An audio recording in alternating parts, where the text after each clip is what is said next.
Bonsoir mesdames, bonsoir messieurs. Ce n'est pas la volonté d'entreprendre qui manque chez les Ivoiriens, c'est sûr, mais tous ceux qui s'y essaient aboutissent presque à la même conclusion. Entreprendre en Côte d'Ivoire est très difficile. Que faut-il entendre par ce bout de phrase qui prête souvent à confusion, surtout qu'ils sont nombreux également, et ceux qui entreprennent et qui réussissent, même s'il y a des échecs.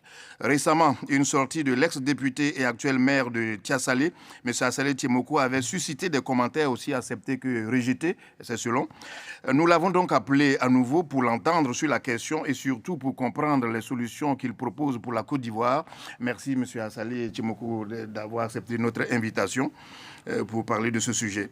Et nous avons également appelé M. Ouattara Navaga, qui vit la chose au quotidien pour davantage d'éclairage. M. Ouattara Navaga est expert comptable et travaille pour Axe Expertise et Conseil. Merci à vous, M. Ouattara, d'être venu. En tout cas, merci à vous tous les deux d'avoir effectué le déplacement. Nous allons entrer dans le sujet tout de suite, M. Assalé Tiemoko. En vous l'a entendu dire, je paraphrase juste, entreprendre en Côte d'Ivoire, l'entrepreneuriat, c'est dangereux, c'est le mot que vous avez utilisé. Vous n'avez pas dit seulement c'est difficile, vous avez dit c'est dangereux. J'en ai bien envie de commenter cela avec vous. Oui, c'est l'expression que j'ai employée. Malheureusement, je n'ai pas eu le temps de développer cela sur cette chaîne concurrente. L'expression se trouve à sa place. Quand je parle de dangerosité, je parle du risque qu'on prend à engager de l'argent, qui très souvent,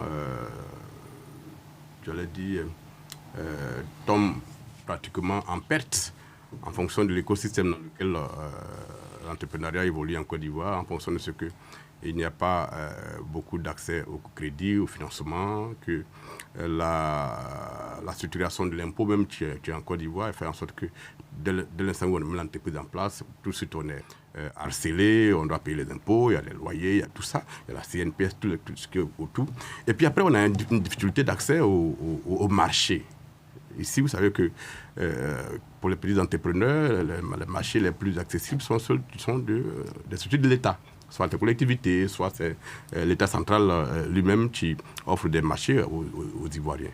Mais, chers collègues, vous ne pouvez même pas imaginer la difficulté qu'il y a pour les entrepreneurs à avoir accès au marché. J'ai fait une publication il y a 2 ans de cela, quand j'avais fait une enquête sur ce que c'est pas dans la fonction publique, dans l'administration publique, où tous ceux qui ont accès, ou tous ceux qui ont un petit pouvoir de gestion de budget, qui sont à des postes de responsabilité dans l'administration publique, ont pratiquement tous créé des entreprises qui sont parfois fictives, qui sont juste là pour capter les marchés, et on se distribue les marchés par connaissance, par famille, dans l'administration publique, et qui fait qu'il n'y a pas d'accès pour les entrepreneurs jeunes au marché, pour avoir des premiers marchés, pour pouvoir s'installer. Au point où, au bout de 6 mois, au bout de 1 an, au bout de 2 ans maximum, ces entreprises-là disparaissent. Donc quand je parle de dangerosité, c'est là que je voulais faire allusion. Mais en tant que journaliste d'investigation, je travaille avec des Ivoiriens de la diaspora. Des Ivoiriens de la diaspora que le chef de l'État a invité en 2012 pratiquement à venir investir au pays. Ils n'avaient même pas idée de combien de jeunes Ivoiriens sont venus en Côte d'Ivoire pour tenter d'investir et qui ont perdu tout leur argent.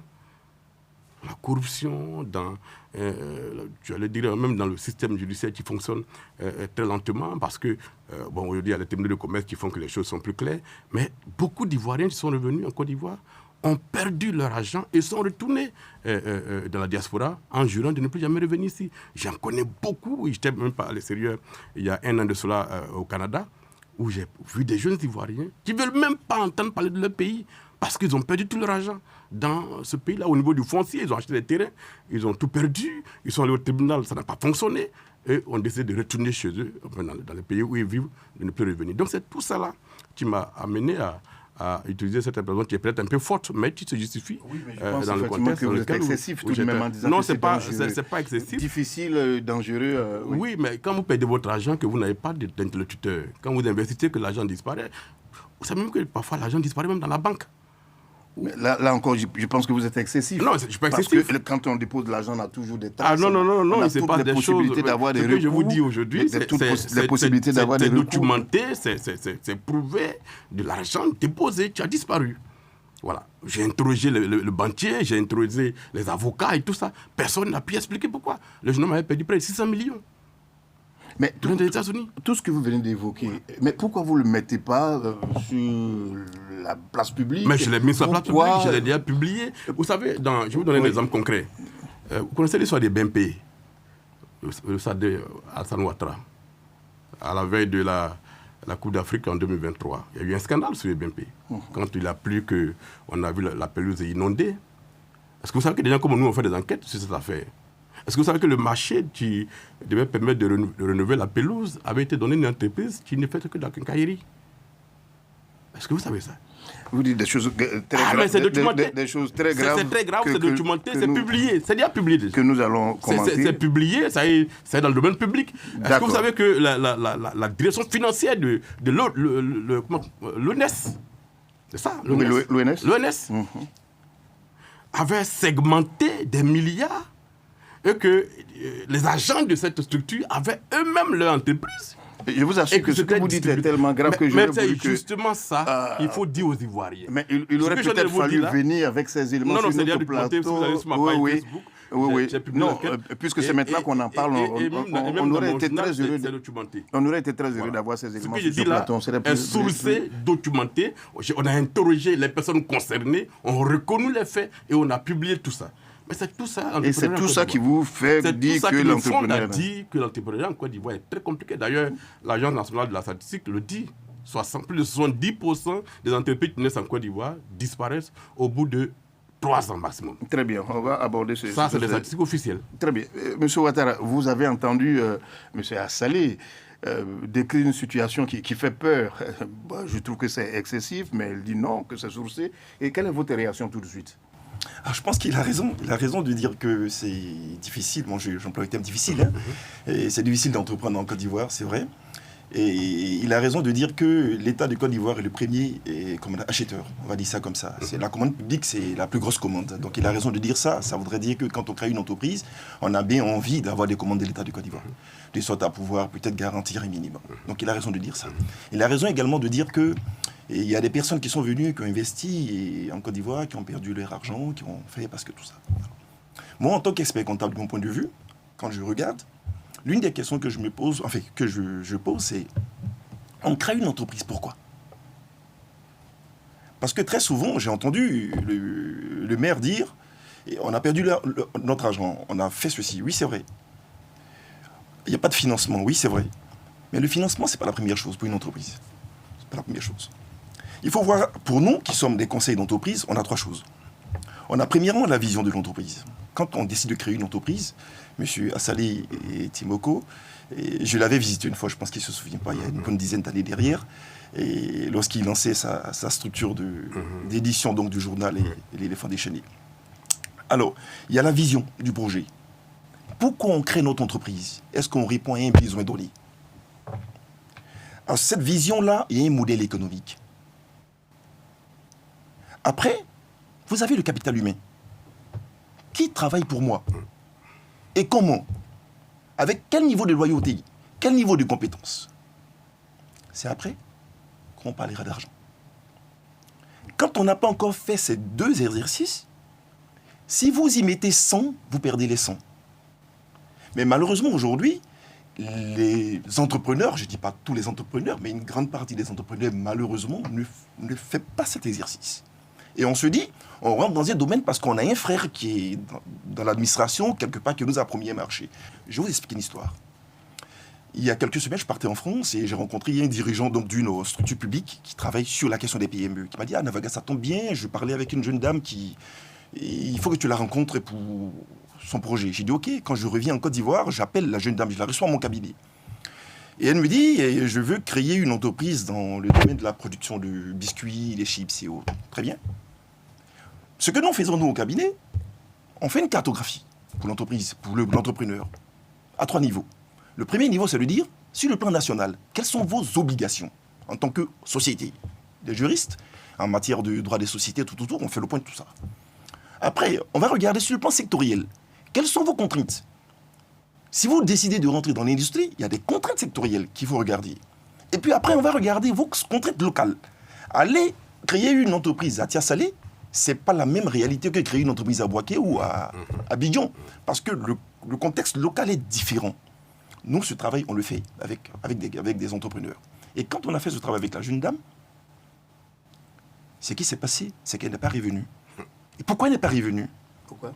Je vous dis pourquoi. Parce que, entre-temps, je lui demande, mais Si vous voulez créer une entreprise qui va faire des biscuits et des chips, au passage, en Côte d'Ivoire, c'est 850 millions de dollars d'importation des produits transformés en Côte d'Ivoire, à peu près. Pour une idée, c'est 500 milliards de francs CFA. Vous voyez la manne qu'il y a derrière. Ça voudrait dire que quand un jeune entrepreneur se rentre dans un secteur comme ça, il a de l'argent à gagner. Mais comment il y entre? C'est en ce moment que je suis d'accord avec M.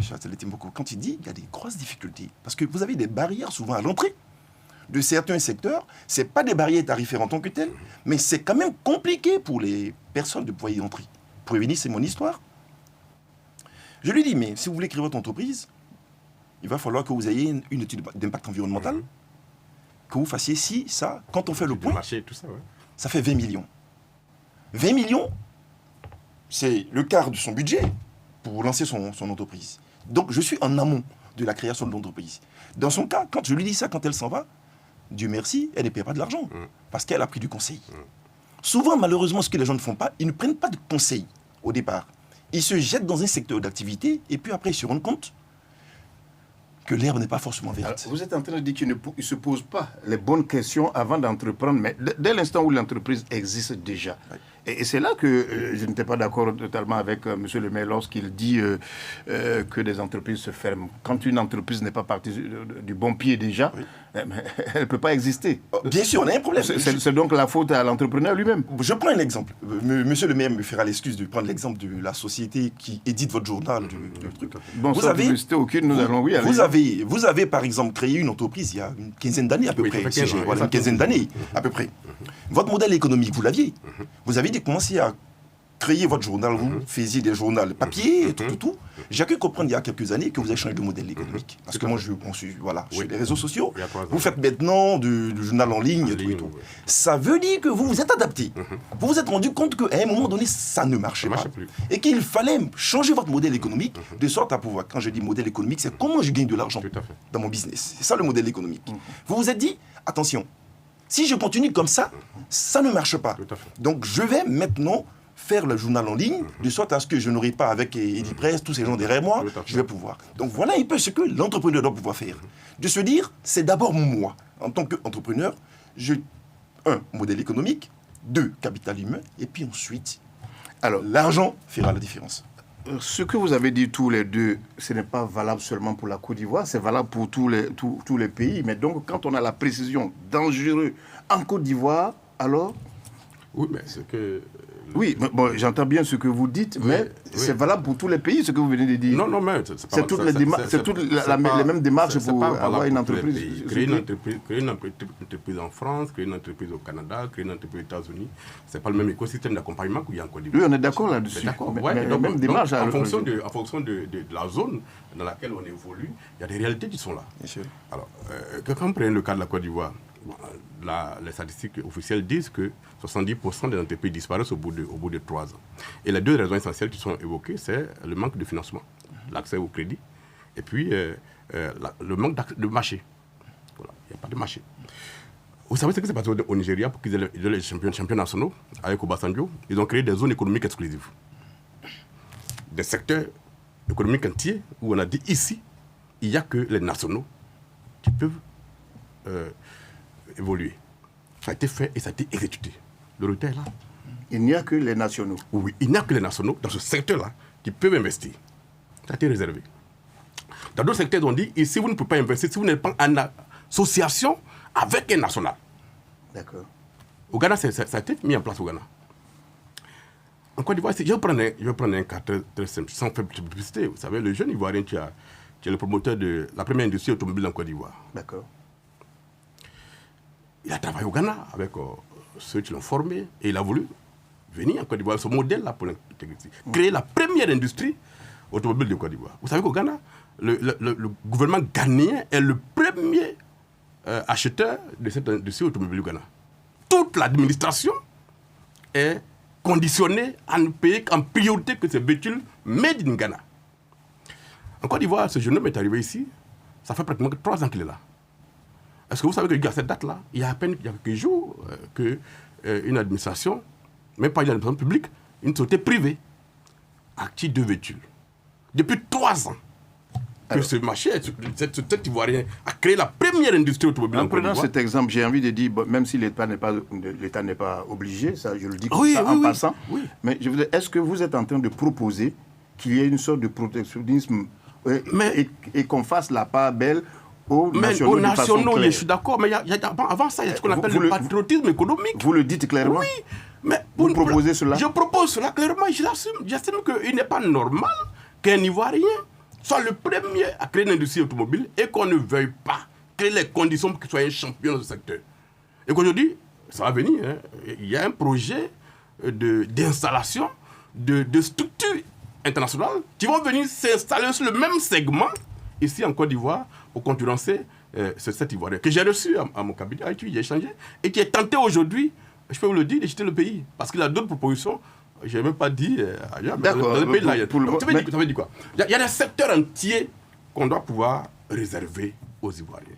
Vous savez que j'ai enquêté pendant 15 ans sur ces choses-là. Mais M. Assalé, j'ai envie de dire, on a accepté le libéralisme avec ses actifs et ses passifs tout de même. Oui, mais vous pensez qu'au Nigeria, ils ne sont pas dans le libéralisme? Mais c'est leur choix. Oui, mais justement, tout État doit mettre en priorité ses nationaux.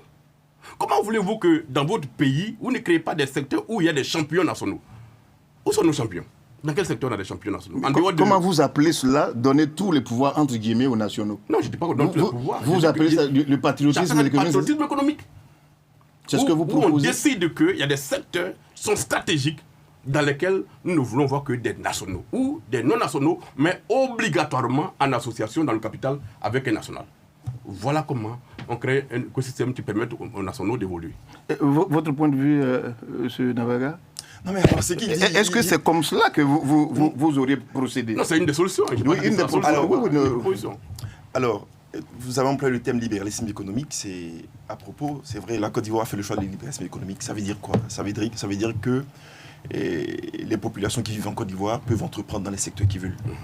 Alors, M. Assalé Timoko était député, donc ce que je dis, c'est très bien. En Côte d'Ivoire, on a 4 gros régimes en matière de commerce. Vous avez le régime de l'interdiction, vous avez le régime de l'agrément, vous avez le régime de l'autorisation préalable, puis le régime de la liberté, comme on appelle, de commerce. Vous pouvez acheter ce que vous voulez, vendre ce que vous voulez. Mais en même temps, derrière ça, quand on a dit ça, il y a des secteurs pour lesquels on n'a ni réglementation à l'entrée. Et je prends l'exemple expert comptable. On ne peut pas être expert comptable parce que voilà, il faut un certain nombre de choses pour être expert comptable. Être commissionnaire agréé en douane, par exemple, c'est un agrément qu'il faut et autres. Voilà. Donc, ce qui dit, je suis d'accord avec lui, que dans une économie, et d'ailleurs, les grandes économies le font. Si vous regardez des pays comme récemment, il y a quelques semaines, et j'ai vu certains hommes politiques en France qui discutaient sur la cession d'un actif stratégique aux États-Unis, dans la question de la défense et tout et tout.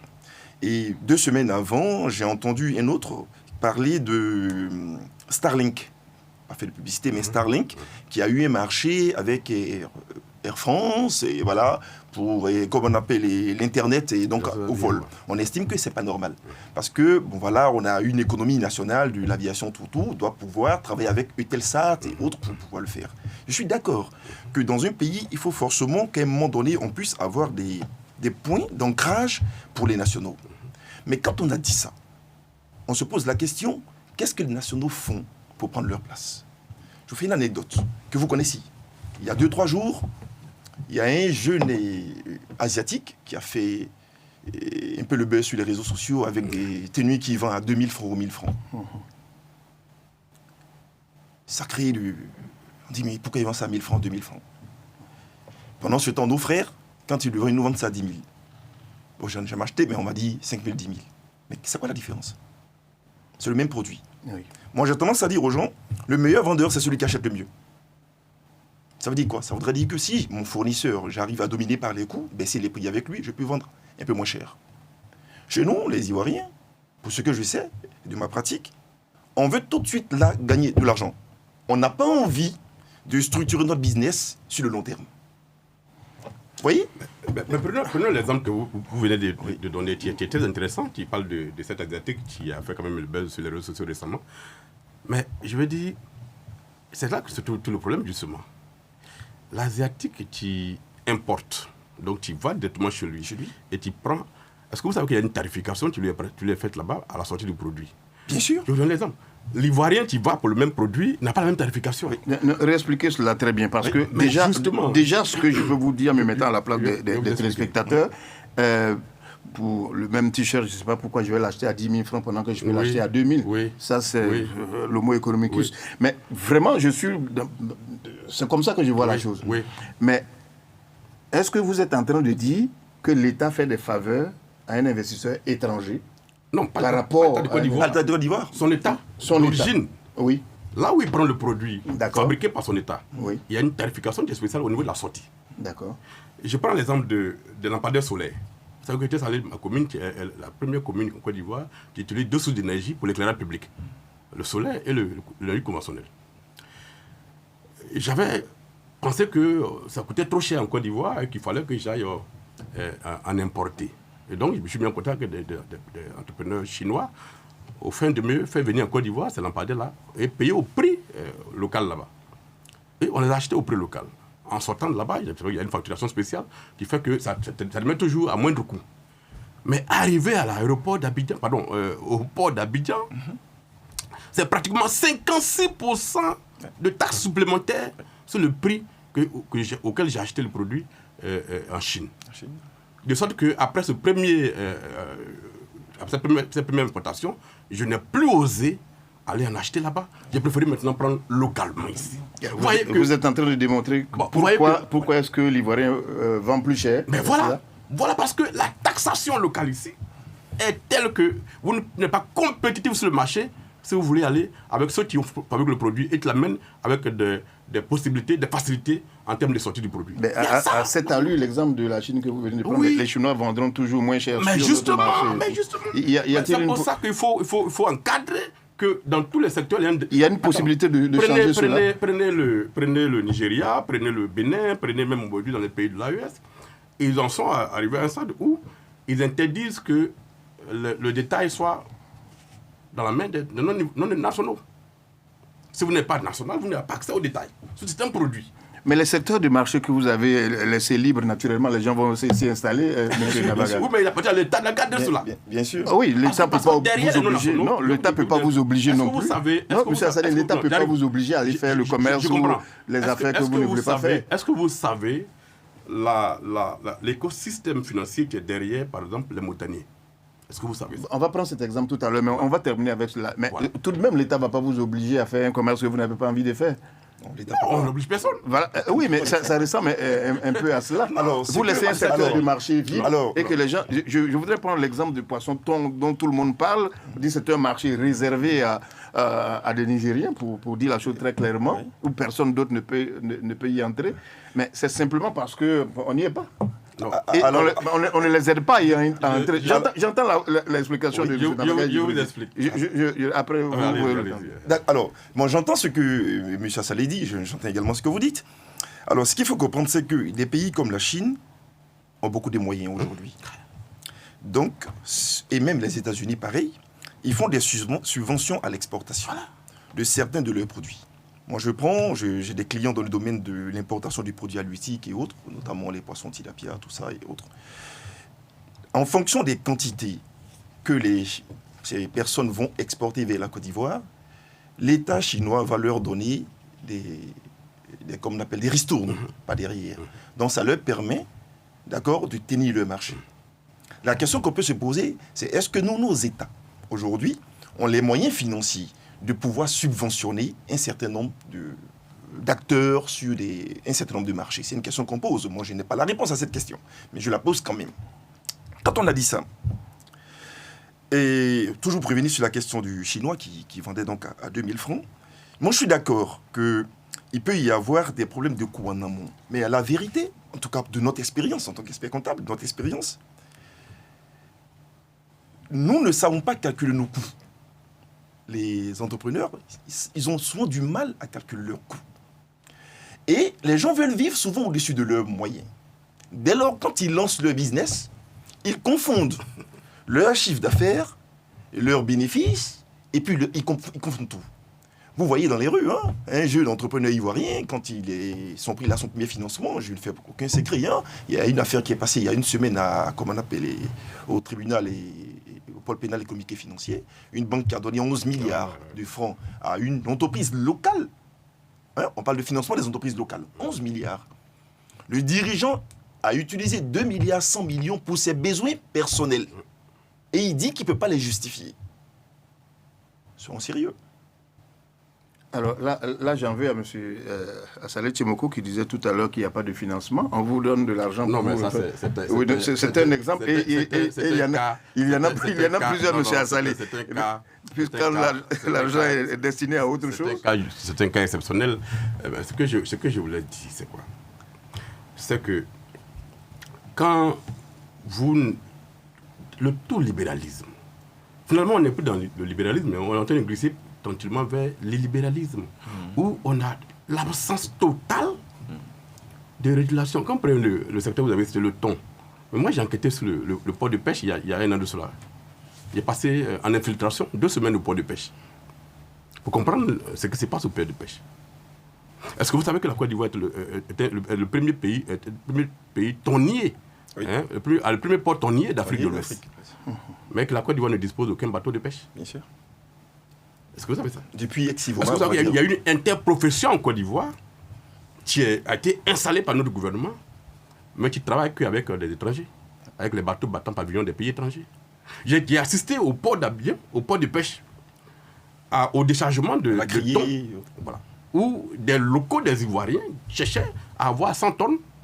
On leur a dit que vous ne pouvez pas avoir plus de 15 tonnes. Parce que le bateau bat pavillon au Ghana et que notre priorité, c'est d'abord le Ghana. Et sous mes yeux, le bateau est parti. Et les Ivoiriens sont contentés de à peine 15 tonnes. C'est quoi l'explication? Mais l'explication, c'est une question de volonté politique. Qu'est-ce qu'on veut au juste? Comment on fait en sorte que nos nationaux, dans les secteurs aussi stratégiques, aient le pied dans ce secteur-là? Est-ce que vous savez qu'aujourd'hui, au port de pêche d'Abidjan, tout le marché est détenu à 99% par des non-nationaux? Imaginez en fait, quand vous le dites, on a l'impression qu'on est en train de dire aux nationaux, vous n'avez pas le droit d'entrer ici. Non, pas qu'ils n'ont pas le droit. On ne leur dit pas cela. Non. Ils n'ont pas la ressource financière suffisante pour pénétrer ce marché. Mais justement, c'est ça. Mais c'est des subventions. Tous les pays que vous avez cités, leurs ressortissants, quand ils arrivent, ce n'est pas avec des moyens que leur État leur a donné. Ils ont des appuis. Non, ça, ce n'est pas... Ils ont des appuis. Si vous voulez conquérir la pêche en Côte d'Ivoire, si l'État veut conquérir la pêche en Côte d'Ivoire, mais il accompagne les nationaux. Ils sont dans l'interprofession. Je le dis parce que nous avons vu des étrangers venir commencer par de petites tablettes et avancer sans que leur État n'intervienne véritablement. Est-ce que le problème, ce n'est pas nous? Ce n'est pas nous-mêmes. Oui, mais en fait, ce que Assalé dit, moi j'entends ce qu'il dit. Oui. J'entends ce qu'il dit, mais ce qu'il faut comprendre, c'est que l'État ne fera pas les choses à la place des populations. Ça, il faut qu'on le comprenne. Je prends un exemple. Je reviens toujours sur ce thème. Vous avez voté des belles lois. Il y a eu la loi sur le contenu local, sur le domaine minier. C'est quoi le contenu local? C'est 4 éléments. C'est les emplois nationaux, c'est les services locaux, c'est les sous-traitants au PME, c'est les actionnaires, c'est la détention du capital social, en partie par les nationaux. C'est une loi qui existe dans le secteur minier. Moi, je connais 2-3 structures ivoiriennes qui se sont lancées dans ce domaine pour capter des marchés. Mais il y en a combien? Quand je vous dis 2-3, mais par contre, quand les jeunes créent leur entreprise, Ivoiriens qui créent leur entreprise, ils n'ont pas cette idée de se dire, mais il y a des lois qui sont là, que nous pouvons utiliser pour pouvoir capter des marchés, pour pouvoir capter du profit. Bon, j'ai un client que je ne vais pas citer, mais qui est une multinationale en France, dans 80 pays, qui s'est installée en Côte d'Ivoire, mais comme une PME en Côte d'Ivoire. Mais quand elle arrive, elle vient voir Navaga, on fait le point de ce que je disais tout à l'heure. On lui dit, bon écoutez, on a une loi sur le contenu local, et voilà, et comment est-ce qu'on peut faire tout. L'entreprise décide de faire une étude et profiter des dispositions du contenu local. Vous avez également voté des lois au niveau du secteur agricole. Prenons le cas de l'ANACAD, la transformation de l'ANACAD. C'est une très belle loi qui a été votée, où on a permis aux gens de créer des entreprises avec des franchises en matière de droits de douane et des intrants. Mais combien d'Ivoiriens. Moi, je ne sais pas le point aujourd'hui. Mais lorsque vous posez cette question, M. Assalé, je comprends bien. Mais en posant ces questions-là, je me dis que l'État, dans vos explications, on a l'impression que l'État a le dos large. Dites très clairement aussi aux entrepreneurs leur part de responsabilité. C'est ce qui ne se fait pas. Et vous avez parlé du code minier tout à l'heure. Prenons le contenu local. Je voudrais vous donner juste cet exemple-là pour qu'on puisse échanger là-dessus. Il y a des Ivoiriens à qui on donne des licences parce qu'il y a des domaines qui sont réservés, mais ces Ivoiriens eux-mêmes vont sous-traiter avec des étrangers. Parce que nous, on n'a pas les moyens. Voilà. Mais justement, c'est ça. Ils vont sous-traiter avec des étrangers. Donc ils ne disent pas, finalement. Pas plus tard que hier, je disais qu'un Ivoirien qui a eu une licence pour aller exploiter un périmètre dans une partie du pays. Ça fait 2 ans. Mais les conditions qui ont été posées sont telles qu'aujourd'hui, il est obligé de retourner vers la SODEMI pour faire une convention afin que toutes les études qui sont liées à l'impact environnemental, les recherches, tout ça, soient financées en amont par la SODEMI. Et puis par derrière, le partage de revenus. On fait un partage de revenus. Mais parlons même du contenu local. Cette loi était très belle, justement. Cette loi dit que sur une typologie d'emploi, les Ivoiriens doivent être recrutés en priorité. Mais nous, on a enquêté sur cette loi-là. Mais allez vérifier. Ce n'est pas ce qui est fait. Donc la question du contrôle. Le contrôle, ça c'est l'État du Côte d'Ivoire. Ça c'est l'État du Côte d'Ivoire. Ça c'est pas les Ivoiriens. Qu'est-ce qu'un employé ivoirien dans un secteur de Kabylie n'a aucun pouvoir, peut s'opposer à sa direction qui recrute en priorité des non-nationaux. Mais vous venez de démontrer sur ce plateau-là que très souvent, les entrepreneurs que nous défendons tous ne sont pas bien formés, qui confondent chiffre d'affaires et bénéfices. Non, c'est pas vous l'avez dit, non. C'est vous qui l'avez dit. C'est le frère qui l'a dit. Oui, mais il est vrai. Il y a parfois un manque de formation. Donc vous comprenez que celui qui... Il y a parfois un manque de formation. Voilà. Donc il faut commencer par là, non? Oui, mais c'est un élément. Mais attends, si vous voulez qu'il y ait des championnats nationaux, vous créez les conditions pour que tous ces éléments soient réunis. Prenez même les petits entrepreneurs. Laissons même des grandes boîtes. Il faut un modèle économique, il faut ces éléments qui rentrent en compte, formation, tout ça. Mais prenez même des Ivoiriens qui veulent investir dans le secteur même, j'allais dire, primaire. Ou même qui sont dans l'informel, qui veulent sortir de l'informel. Tu veux créer une petite structure pour vendre dans un magasin et tout ça. Mais dans l'espace où il doit vendre, par exemple, si c'est au bord de la route, si tu as un coin qui est fréquenté, et donc tu as un certain niveau de visibilité, le local qui va prendre.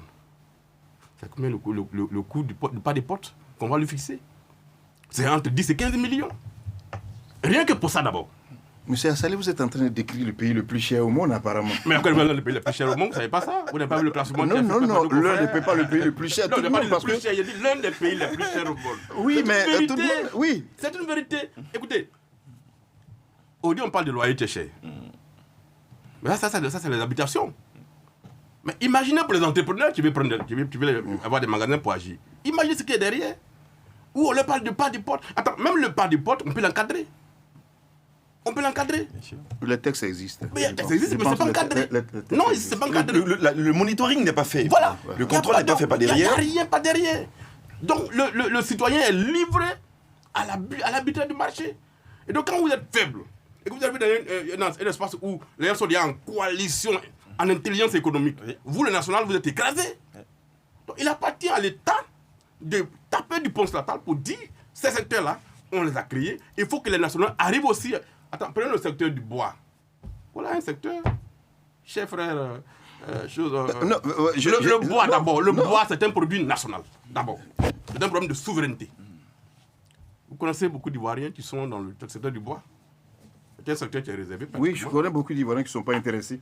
Non, pas qu'ils ne sont pas intéressés. Ah oui, mais il faut le dire aussi. Pas qu'ils ne sont pas intéressés, qui n'ont pas la possibilité de percer ce secteur. Ça part déjà du ministère. Et c'est dû à quoi? Mais c'est cela mon problème. J'ai l'impression que M. Assalé décrit une situation où on a tout interdit aux nationaux. Non. Alors que tout à l'heure, quand je vous souhaitez une volonté politique. Ah oui? Non, c'est une volonté politique. Moi, j'ai dit qu'on arrive à une situation où aujourd'hui, si nous voulons avoir des champions nationaux, oui, on a il faut une forte volonté politique. Il faut des ressources importantes. Il faut un mécanisme de formation des entrepreneurs en amont. Et l'État doit les accompagner. C'est dans le libéralisme, mais il faut protéger les nationaux. Moi, je dis, on ne s'en sortira pas tant qu'on ne va pas réserver des zones exclusivement aux Ivoiriens. Il dit, autour de nous, on a interdit le détail aux Ivoiriens autour de nous. D'accord. Mais ici, est-ce que les Ivoiriens ont le monopole du détail ici? On n'est nulle part. Alors, moi, Voilà. alors, vous Moi, je avez... pense qu'il y a du nationalisme économique à mettre en place. Et ça, tous les pays le font. J'ai une petite histoire, et j'ai une petite histoire, je ne sais pas si elle est vraie, mais je pense qu'elle est vraisemblable au moins. En 99, quand il y a eu le coup d'État et avec le général Robert Guéhi, j'ai cru comprendre qu'on avait décidé, sur le port de pêche, d'interdire donc les non-nationaux, de faire le docker et tout ça. En l'espace de 48 heures, les Ivoiriens n'ont pas pu le faire. Vous vous souvenez de cette histoire-là? Non, je n'ai pas eu. D'accord. Je ne sais pas si vous avez entendu cette histoire. On est en 99. Quand Robert Guéhi arrive au pouvoir, on dit, bon, les nationaux vont prendre les travaux docker, tout ça, au niveau du port. Moi, j'ai travaillé pendant 20 ans dans le domaine du port et autres. C'est une histoire qui est connue. Quand on a chassé les non-nationaux, les Ivoiriens n'ont pas pu le faire. Oui, mais c'est une question de... Bon, ça c'est un autre... Ça c'est un sujet. Ça c'est un sujet. Mais je reviens sur la question donc, du contenu local et puis toujours du domaine de l'agriculture, donc de la transformation de l'anacarde. La Côte d'Ivoire, il y a quelques années, il y a une dizaine d'années, a décidé de faire en sorte que les produits comme l'anacarde et autres soient transformés en certains taux avant de sortir, pour avoir de la valeur. Donc on a mis en place un dispositif légal de dire que quand vous investissez dans ce secteur-là, voici les avantages que vous avez. Ça, par exemple, c'est quelque chose qui est fait pour que nos entrepreneurs puissent profiter pleinement du dispositif. Mais malheureusement, force est de constater, en tout cas moi c'est le constat que moi je fais, pour les personnes que je rencontre, on n'en profite pas. Et je suis d'accord avec vous sur ce point parce que lorsqu'il y a la corruption pas derrière, lorsque pour profiter d'un dispositif légal qui existe, il faut donner peut-être de l'argent à X ou Y, ça devient très compliqué pour les gens. Et moi, je me souviens, pour la petite anecdote, j'ai rencontré un client à Boaké, dans le cadre d'une de mes activités, et puis je lui demande, et là, j'apporte de l'eau à votre moulin, hein, je lui demande, mais vous faites du très bon travail, il est dans la ferronnerie, il fait les constructions métalliques, tout ça, mais est-ce que vous travaillez avec l'État du Côte d'Ivoire? Il s'est mis à rire. Il m'a dit, ils disent que nous, on parle trop. Nous, les Ivoiriens, on parle trop. On préfère aller acheter en Inde l'équipement parce qu'on se dit que là-bas, on peut faire ce qu'on veut. Ouais. Bon, c'est une anecdote que j'explique. Mais c'est pourquoi je suis d'accord avec vous sur ce point. La commission est sécurisée là-bas. Mais il faut comprendre. Et vraiment, j'insiste là-dessus. J'insiste là-dessus. L'État va accompagner. Mais l'État ne va pas se substituer à l'entrepreneur. L'État ne peut pas se substituer. Les premières étapes de l'entrepreneur, c'est qu'il puisse s'asseoir et puis penser son projet sur la base des modèles économiques clairs, comme ce que vous avez fait il y a quelques années, que vous continuez de faire pour vous adapter au marché. Tout à fait. Parce que vous avez compris que vous avez une ligne éditoriale qui peut-être ne sera pas financée par un leader politique. Vous dites, bon, les revenus que X a, moi, je ne les ai pas. Donc moi, pour combler ces revenus-là, je change de modèle. Tant que nous, Ivoiriens, on ne le fera pas, ça ne marchera pas. Vous prenez l'exemple à un moment donné, vous aviez des lavages auto. Parce que nous, on fait de l'entrepreneuriat souvent par mimétisme. Hein. Ça aussi, il faut le dire.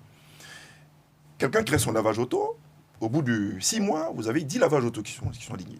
Mais c'est parce qu'il y a un besoin, M. Navaga. Non, mais pas forcément. Mais là, pourquoi je vous dis ça? Ah oui, parce que un an après, c'est parce qu'il y a... Non, parce que un an après, justement, le marché a éclaté. Ils ont tous disparu. Oui, quand on a dépassé un certain seuil. Un certain seuil, ils ont tous disparu.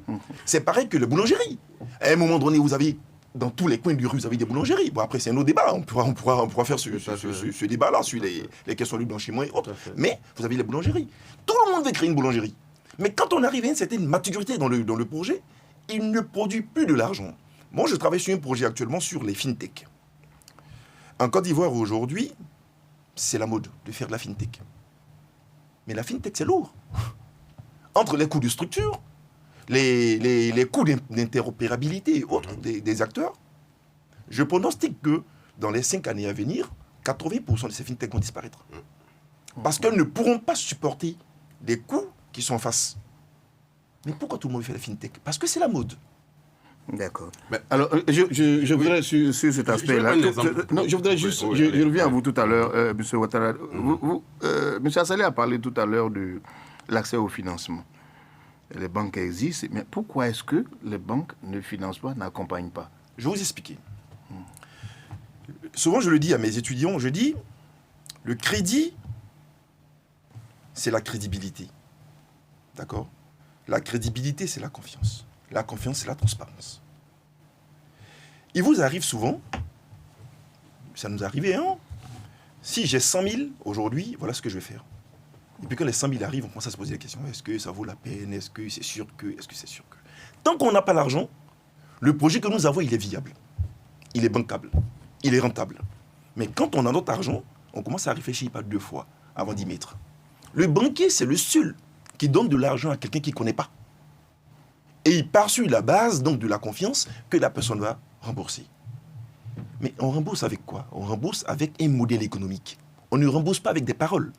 On rembourse parce que notre business est capable de générer des revenus. On parle de garantie et autres. La garantie ne fait pas le crédit. Hein. Ce qui fait le crédit, c'est le projet. Est-ce que le projet est capable de rembourser l'argent? Moi, j'ai fait un travail il y a une dizaine d'années derrière. Je regardais la rentabilité des banques en Côte d'Ivoire. Toutes les banques partagent des dividendes. Je dis, mais si les banques ne financent pas les PME et qu'elles partagent des dividendes, mais elles ont quel intérêt à venir financer des PME qui sont très risquées? Voyez, moi, je vous dis, si je vous dois 100 000, c'est moi qui ai un problème. Mais quand je vous dois 100 millions, c'est vous qui avez un problème. C'est pas moi. Parce que si je vous dis que j'ai mal à la tête, vous allez me soigner. Hein, parce que je vous dois 100 millions quand même. Donc, les banques financent. Avant de venir ici, je viens de structurer un projet de financement pour une PME, c'est 1 milliard. Les banques vont la financer. Les banques financent. Mais les banques financent la transparence. Le problème, c'est l'informalité. On a beaucoup d'informels. Quand je dis informel, il faut bien comprendre l'évolution sémantique. Parce qu'avant, l'informel, c'était celui qui n'a pas de registre de commerce, il se promène. Aujourd'hui, l'informel, c'est pas ça. C'est celui qui n'a pas de comptabilité. Qui n'a pas de suivi de gestion. Mais si vous n'avez pas ça, comment vous faites pour savoir comment vous gagnez de l'argent? Comment vous faites pour dire à la banque, voilà comment je gagne de l'argent, voilà comment est-ce que je vais rembourser? Je termine sur ce point, je vous fais une anecdote. Il y a 2 semaines, il y a quelqu'un qui m'a appelé, qui me dit, écoute, j'ai des états financiers à certifier, patati, patata, tout ça. Je dis, très bien. C'est pour 3 années. Très bien. Le processus, c'est le suivant. Vous m'envoyez les éléments par mail, je fais mes travaux préliminaires, puis je vous dis s'il y a des observations à faire, et puis après, on suit le truc. Avant de valider sur la plateforme des impôts en ligne, vous devez le connaître en tant que dirigeant de la société et autres, et je vais le valider, et quand je le valide, en ce moment, je vous tire l'attestation, je le signe. Le client me dit, non, en fait, c'est pas ça. Je demande du crédit auprès de la banque, donc j'ai fait de nouveaux états financiers, donc je veux que vous certifiez ces états financiers. Je vais dire ça en français facile. Il est en train de dire qu'il a 2 états financiers. Bien sûr. Il a un état financier pour lequel il paye les impôts sur la plateforme, et puis il y a un état financier pour lequel il va aller chercher un crédit. Mais quand vous-même, en tant qu'entrepreneur, vous avez 2 faces, comment vous faites pour convaincre le banquier pour qu'il vous finance? Donc, le financement est une conséquence, ce n'est pas une cause. C'est après avoir fait ce travail donc de transparence, cet exercice de transparence pour l'entrepreneur, que le financement va venir. Et il va venir de manière automatique. Bon, je peux vous assurer qu'aujourd'hui, les banques, en tout cas certaines banques que moi je connais, parce que je travaille beaucoup avec elles, cherchent des gens à financer. Parce que c'est leur métier de vendre de l'argent et faire du profit. Elles n'ont aucun intérêt.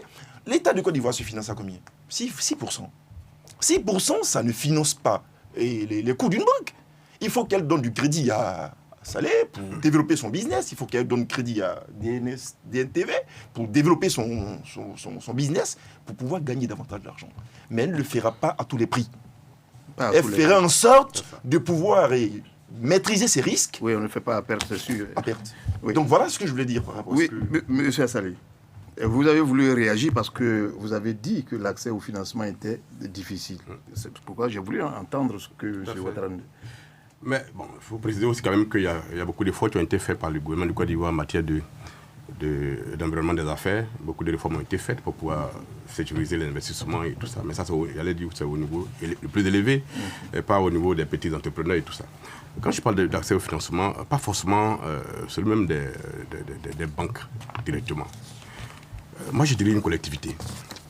Vous savez qu'il y a des petits entrepreneurs dans nos collectivités, des maçons, des électriciens, tout ça, qui sont dans la collectivité. Et qui peuvent, s'ils ont accès au marché même de la collectivité, développer le business, avoir une sécurisation budgétaire et développer ce business. Mais vous savez que le niveau de crédit auquel les mairies sont assujetties est tellement faible que nos jeunes qui sont dans les collectivités ne peuvent pas avoir accès aux appels d'offres. Dès que le crédit dépasse 29 millions, et qu'on atteint 30 millions, le marché échappe à l'élu que je suis. Et c'est géré par des fonctionnaires à Abidjan. Une fois que le marché échappe à la collectivité locale et que ça arrive à Abidjan, les entrepreneurs locaux qui sont dans la commune n'ont plus accès à ce marché-là. Et pour construire une petite... C'est plus votre discrétion, en fait, de donner le marché. Voilà, donner le marché aux jeunes qui sont entrepreneurs dans la commune. Puisque pour construire une petite école de 3 classes, c'est environ 30 millions. Oui. Si vous voulez que ce marché-là arrive à vos entrepreneurs locaux, il faut sous-estimer le marché. Le segmenter. Oui, le segmenter, oui. Voilà. Oh, avec 29 millions, vous ne pouvez pas construire l'école. Il faut minimum 30 millions, 35 millions. Quand vous êtes à 35 millions, automatiquement, à 30 millions, le marché vous échappe. Donc les jeunes de la commune ne peuvent pas avoir accès à ces marchés-là. C'est des marchés de 3 millions, 2 millions auxquels ils peuvent avoir accès. Donc est-ce qu'au niveau étatique, on ne peut pas relever? C'est très important de dire ça. C'est très important de dire ça. Et moi, je suis d'accord avec vous sur ce point, mais je vais aller un peu plus loin, c'est ce que vous dites. Vous savez, pour moi, la question du financement, je prends l'exemple de la France, un cas que je connais un peu quand même. En France, vous avez, dans des secteurs d'activité, des durées maximales de crédit. D'accord. Ce que nous n'avons pas en Côte d'Ivoire. Vous prenez dans le domaine, par exemple, du yaourt. On part de l'hypothèse que le yaourt va faire 1 semaine ou 10 jours, et puis c'est bon. Donc, quand on vous vend du yaourt, vous avez maximum 1 semaine pour rembourser, pour payer votre fournisseur. On va dans le secteur, par exemple, de l'informatique, on va avec vous maximum 3 mois. Donc, dans tous les secteurs, le ministère du Commerce et la Direction des Finances en France a mis en place cette réglementation qui n'existe pas en Côte d'Ivoire. Parce que je pense que si on arrive à ça, où l'État de Côte d'Ivoire est capable de légiférer pour dire, dans des secteurs d'activité, on aura des durées maximales de crédit et qu'on pourra contrôler auprès des grandes entreprises qui, elles, ont de la signature. Vous prenez une entreprise multinationale qui s'installe dans le domaine de la distribution, elle a une signature. Elle peut se faire financer par une banque. Ce qui n'est pas le cas de la présidente du MPME, qui a Canaland et qui fait, comme on appelle, des produits agricoles, qui, quand elle va déposer ses produits dans le supermarché, il faut attendre 3 mois pour être payé. Vous voyez? Donc, ça pose un problème de financement qui pouvait être réglé par l'État, effectivement, en légiférant, en disant, vous, en tant que grande enseigne, qui avez de la qualité des signatures, vous devez payer vos PME au maximum dans un secteur d'activité de 10 jours, de 1 mois, de 2 mois. Vous voyez ce que je veux dire? Très bien. Voilà. Donc, ça permet de réglementer, ça permet de réglementer beaucoup de secteurs d'activité. Et puis, on contrôle. Parce que le problème de la Côte d'Ivoire, c'est ça, c'est le contrôle. Hein. On contrôle. Je prends le cas toujours de la France. Vous savez qu'au-delà des contrôles, les contrôles qu'on connaît ici en Côte d'Ivoire, c'est les impôts, c'est la CNPS, c'est l'inspection du travail et autres. Et puis un peu le CIAPOL et ces gens. Mais en France, vous avez la direction des finances et autres qui va contrôler pour s'assurer que vous respectez les délais de crédit. Très bien. Et quand la grande entreprise ne respecte pas le délai de crédit à la PME, c'est des amendes. En tout cas, il y a des solutions qui sont sorties. Pourquoi? Parce que ça permet de régler la question de la défaillance des entreprises. Parce que derrière les 2 éléments piliers que j'ai cités, donc modèle économique, capital humain, il y a le financement. Il y a le financement.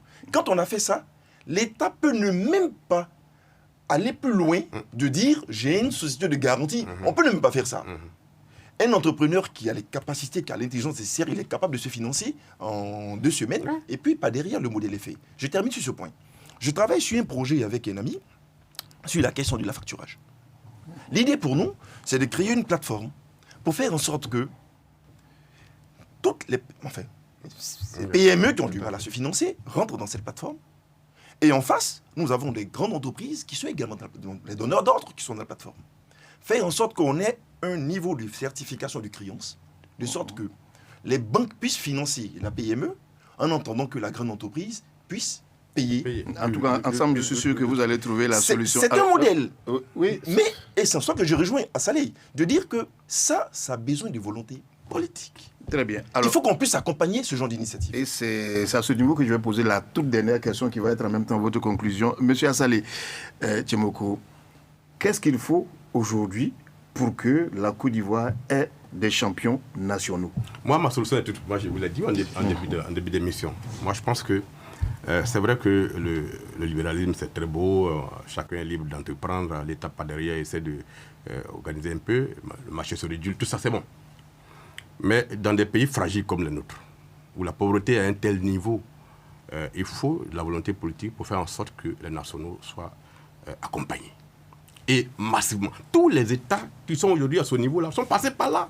À un moment donné, ils ont priorisé l'investissement local, ils ont accompagné, ils ont mis des mécanismes pour former les gens, les accompagner à le financement, faire du contrôle, et finalement, ils ont décollé. Il faut qu'on passe par là, on ne va pas réinventer l'eau chaude. Moi, je dis en Côte d'Ivoire, il y a des secteurs dans lesquels notre État doit faire en sorte que les Ivoiriens soient les priorités dans ces secteurs-là. Mettre une politique de financement pareil. L'État de Côte d'Ivoire peut mettre un fonds d'investissement en place. Ça peut se faire. Je prends un exemple très simple. On dit les jeunesses dans nos collectifs, dans nos communes. On a, en termes de transfert de compétences, on a la gestion du bien-être des jeunes dans nos communes. L'État peut dire qu'au niveau local, il faut qu'il y ait une quotité qui permette aux collectivités de prendre des cabinets pour former les jeunes entrepreneurs locaux, les accompagner parce qu'on fragmente les budgets et on peut les accompagner à ce niveau. Mais c'est ça qu'on a reçu au niveau des collectivités une circulaire du ministère de l'Intérieur qui dit que désormais, les collectivités ne peuvent pas investir plus de 10% de leur budget de fonctionnement dans l'accompagnement des populations. Pas plus de 10%. C'est-à-dire qu'on dit, à l'élu que je suis, qui est un politique, qui a une politique sociale à mettre en œuvre, on lui dit désormais, ton budget de fonctionnement là, si c'est 100 millions, vous ne pouvez pas donner plus de 10 millions à l'ensemble de la population. Mais on a dû vous l'expliquer aussi. Je crois que vous avez dû... C'est un message qui vient, c'est une note qui vient et puis vous l'appliquez. Ça ne vient pas de façon martiale comme vous le dites. Ça n'a pas été expliqué. D'accord. Oui. Moi, je suis contre ça. Donc moi, j'estime que c'est vrai que l'État de Côte d'Ivoire a fait de gros efforts en matière de transparence, en matière de l'environnement des affaires, tout ça, beaucoup d'efforts ont été faits. Mais aujourd'hui, le fait est que on a 400 000 jeunes qui sont des écoles, des universités par an. L'État ne peut embaucher que 15 000 par an. Ce n'est pas à l'État de créer les emplois pour les jeunes de Côte d'Ivoire. C'est le secteur privé qui, dans tous les pays, embauche les gens. Ce n'est pas à l'État de créer les emplois. Donc, il faut mettre en place de la politique pour que tous ces jeunes-là soient formés. Au début, c'est vrai qu'on est en train de créer les lycées techniques et tout ça pour former les gens. Mais après, par derrière, où est les emplois? Quand on est dans une industrie automobile qui aujourd'hui emploie des jeunes Ivoiriens qui montent les véhicules, et que c'est un secteur qui peut embaucher des milliers de jeunes et qu'on ne finance pas ce secteur pour que les jeunes soient le champignon, on a des difficultés. On a compris depuis le début de cette émission que vous voulez un protectionnisme très stratégique. Monsieur Ouattara, pour vous, les champions nationaux, pour résumer, comment est-ce qu'on peut les avoir en Côte d'Ivoire? Quels sont les points que vous pourrez citer? Alors, je pense que Assali a bien esquissé la démarche. La protection de l'économie s'impose. Toutes les économies dans le monde, à un moment donné, ont protégé un pan de leur activité pour faire en sorte que... c'est une question de souveraineté pour certains sujets. Voilà. Parce que vous imaginez, il y a quelques jours, j'ai vu quelque part que la Côte d'Ivoire est en train de négocier avec la Mauritanie pour garantir l'approvisionnement en bétail, et comme on appelle, pour une alternative à l'AES et autres.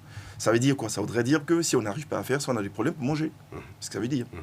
Alors donc, est-ce qu'on n'a pas des nationaux aujourd'hui qui sont capables de faire ça? Si, on en a.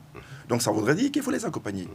Moi, je fais une anecdote. J'aime beaucoup les dates parce que c'est des histoires vécues. Vous savez, moi, la formation, j'ai dit oui. Parce qu'il y a 15 ans derrière, j'étais allé faire des stages en France. Et puis, j'étais dans une entreprise là-bas. Et puis, je me suis rendu compte qu'on faisait plein de séminaires. Je dis, mais ceux-là, ils ne travaillent pas ou quoi? Ils passent leur temps à faire des séminaires. Et puis après, j'ai compris, j'ai dit, mais attends, mais ils ont tout compris. Ils ont tout compris. Il faut la formation de manière permanente. Ce que nous, on ne fait pas aujourd'hui. Moi, j'ai accompagné une structure internationale en Côte d'Ivoire en 2020 pour aider les PME et autres. Mais je vous assure que quand on arrive à un séminaire, les gens cherchent à savoir qu'est-ce qu'on mange à midi, quels sont les perdièmes, mais comment on peut construire une économie avec des entrepreneurs qui créent une entreprise pour avoir un prix. Ça, justement, oui, c'est ce que j'ai dit. C'est ça il connaît ce sujet, qui veut un prix. Lui, c'est pour aller postuler à tout pour avoir un prix. Et puis quand il va dans un séminaire, on est en train de... Lui, c'est qu'est-ce qu'on mange à midi? C'est quoi les primes, les perdièmes et autres? C'est une mentalité. Ne peut pas marcher. C'est une mentalité. Donc oui, il faut protéger l'économie, il faut protéger les secteurs d'activité. Oui, il faut également former les gens, mais il faut que les entrepreneurs se disent le développement de leur business, c'est d'abord eux. Bien sûr. Ce n'est pas l'État. Merci. Ce n'est pas l'État. En tout cas, merci à vous. On a compris avec vous, M. Assalé et M. Ouattara, que certaines difficultés sont inhérentes à l'entrepreneuriat lui-même et à la nature de l'entreprise aussi. On a très bien compris la chose.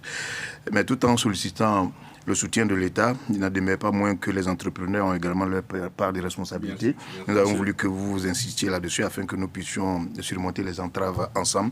Encore une fois, merci à vous, messieurs, d'être venus spontanément sur notre plateau. Ainsi s'achève l'émission d'aujourd'hui. Je vous invite à rester sur DNTV. Bonsoir.